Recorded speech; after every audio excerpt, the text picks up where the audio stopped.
Okay, we are here with Tony Gomez and Niel Willis, and they are the platform general managers for Lujack Automotive. So we just wrapped up a 1-week campaign for recruiting for you guys. So it's been about a year, I think, ago, somewhere in that neighborhood, About. a few months ago. Yeah. And so you brought us back, and so kind of tell us your thoughts on the whole process this time around compared to last time, and what your thoughts were. Well, let's talk about brought you back. We've been through this 4 or 5 times since we brought you back. Because you came out, you did it, we saw a lot of success. I think we hired, how many people, Neil, last time out? 17, I think, somewhere. 17 people, so we had a big need. Well, once we saw you come and do that, you reminded us of just how easy it was to do it. So we went and did it ourselves for 4 or 5 more times over the last 12 months until we came to the realization that although it looks easy, it's tough to do. And I think that's the whole thing about this, is that it's the if you can put your ego aside, and all the car guys out there who I'm talking to know what I'm talking about. If you can put your ego aside long enough to just embrace the reality that you don't have the time, the energy, the resources, or in that moment you don't have the focus or attention or discipline to do it. You don't. That's what this is all about. It's not about that these guys are that much smarter than you or that much better. This is what they do, and anything we know about the car business, anything we focus on and give our attention, you can really move that needle. Yeah. Neil? What's Yeah, your no, thought? I'd agree with that. I'd say that as a dealership, we don't do nearly as good a job as you guys do at bringing in the candidates, screening the candidates, conducting the original interviews, the initial interview, I should say, and also just aggressively searching for the talent in the databases that are available to people. I mean, these people are interested in a job, maybe not necessarily auto sales per se, but when contacted and given the information about the opportunity, and then brought into a format where they have an opportunity to experience a really professional hiring, recruiting, and interviewing process that's dedicated to that in a concise period of time, that respects their time, it's professionally conducted by people who do this, and exclusively this, for, it just results in a better quality candidate. And you know what's interesting about this is Neil's the brains of this operation, all right? And let me just tell you, because when we do these things, he'll come in and he'll say,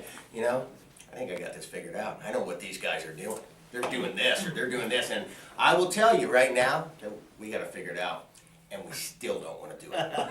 Still don't want to do it. Because we know it comes back down to, like anything else, we just don't have the time or the resources or the discipline to do that, and to watch what you do is it truly is fascinating. I mean, we came in this time where we have 100 interviews. It was 100 interviews. I mean, crazy. we'll run ahead for the last 12 months. I haven't mustered up 100 interviews, and that's partly because we're not doing our part. What I see, my big takeaway is this is a two-way street, and I didn't know that my participation was required for me to hire people, and that's what I'm learning is that you gotta it's a two-way street, and you gotta come your half of the way, and we don't have time to come our half of the way. That's the reality. Yeah, I mean, and I think you one thing I think that you picked up on, which surprised me, was you said, I think that's underestimated, that our initial interviews is we're selling them on the opportunity.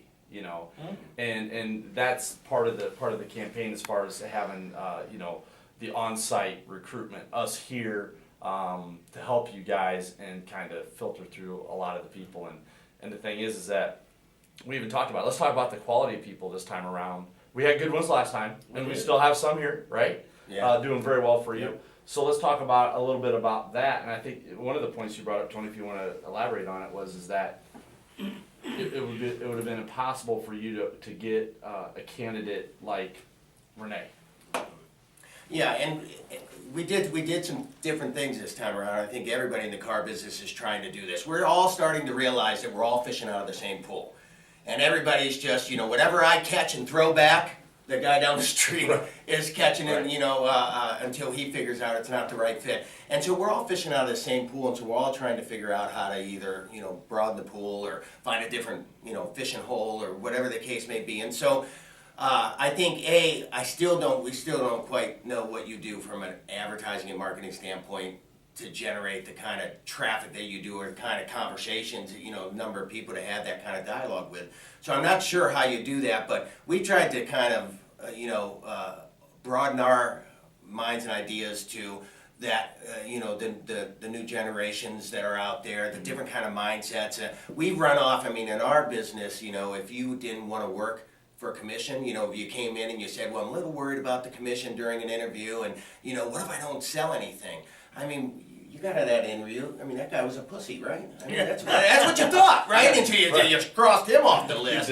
I'm not going to talk to him, you know what I mean? That's what we did. Well, you look back on that now, and, you feel a little silly. Yeah. What a just narrow-minded way of thinking. And what we did is, so we went and we started to do some different things. And we said, hey, we'll consider doing flex scheduling, and we'll consider doing some part-time work, and let's see what else is out there. And here's the thing that I picked up this time around, because and it's one of those things that I caution anybody that goes out and does this, is that we decided that we were going to think differently and trying to attract a different candidate, but we found ourselves in the interview process still interviewing the same way that we do the conventional car guy, the person who's receptive to commission, he's fearless, she's fearless, they're willing to work as many hours as necessary, and that's our mentality. But we went and got, we hooked this other, type of fish, and we brought them in, and we I think one of our learning takeaways this time around was, hey, we need to interview that person differently, we need to talk to them differently, and then when they get here, we're going to need to manage them differently. And so that's one of the big takeaways this time around, is that all of that needs to look different than it has in the past. And you guys were able to, to bring us people that we've never ever talked to before. And here's the other nice piece that came from that, is a lot of those people that we fished out of these other ponds turned out to be these conventional car salespeople that we consider the ideal hire. We just would have never talked to them because we were fishing in the wrong hole. And they would have never, that was the feedback. They said, initially, I didn't say I was interested. One of the candidates, Niel, said, one of you guys asked him, what's this opportunity on a scale from 1 to 10? And they said it was a 9, and you said, what would make it a 10? Well, if I could, if I could do this or if I could do that, and then you talked to them a little bit more about what the job looked like, and they decided to commit to, okay, I'll come and learn more. And then by the end of the day, they're in a room facing 5 other general managers saying, pick me and here's why. So they went from there to pick me, and they're lobbying for the job. So it's a neat process to watch unfold. Well, the car business is neat, and the crazy thing about it is we recruit, but we still have to use the same closing tools that you use in everyday car business, so.